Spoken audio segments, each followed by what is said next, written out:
Hey guys, you're gonna do a very similar thing like yesterday. Yesterday, you did some adding and subtracting word problems. Today, you're gonna do some multiplying and dividing word problems. Here's the first one I got for you today. I'm just gonna give you one example here, and you got to think about these. All right, you're really gonna read them. You got to think, man, like, and do each problem. So do them both out, and see what your answer is, and see which answer makes more sense. That's my advice for you. Okay. So today says Miss Lang ordered a box of glitter paint for her students to use in art class.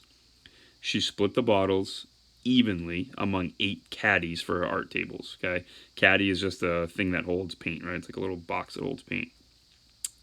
Each caddy got 4 bottles of paint. It says let P represent how many bottles of paint Miss Lang has in all. Which equation models the problem? So they give you two problems.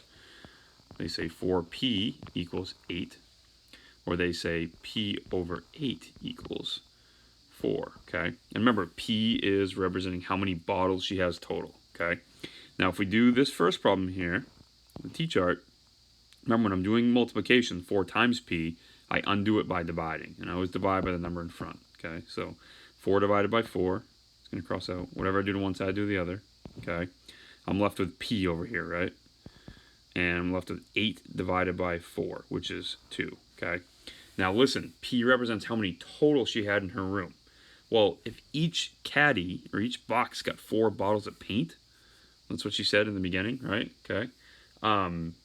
Would it make sense if she only has 2 bottles of paint? Probably not. So we would say this problem is out. So this is our problem, okay, on the right. Now we need to solve it, okay?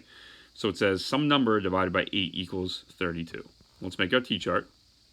Okay, and remember, when you have a problem like this, you multiply by the number that's on the bottom. Okay, so we're going to multiply both sides by 8, and these 8s are going to cancel, and we're left with just the variable on top. Okay, and 4 times 8 is 32. Okay, if we plug this back in, 32 divided by 8 would equal 4, and 32 would make sense, right? Like, how many total bottles does she have in her room?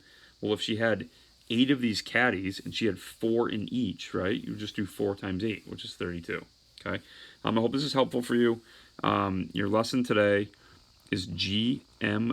So you have to go type that in again in the search bar. There's not any way to find it because it's a new skill. And you're going to go to a score of 60.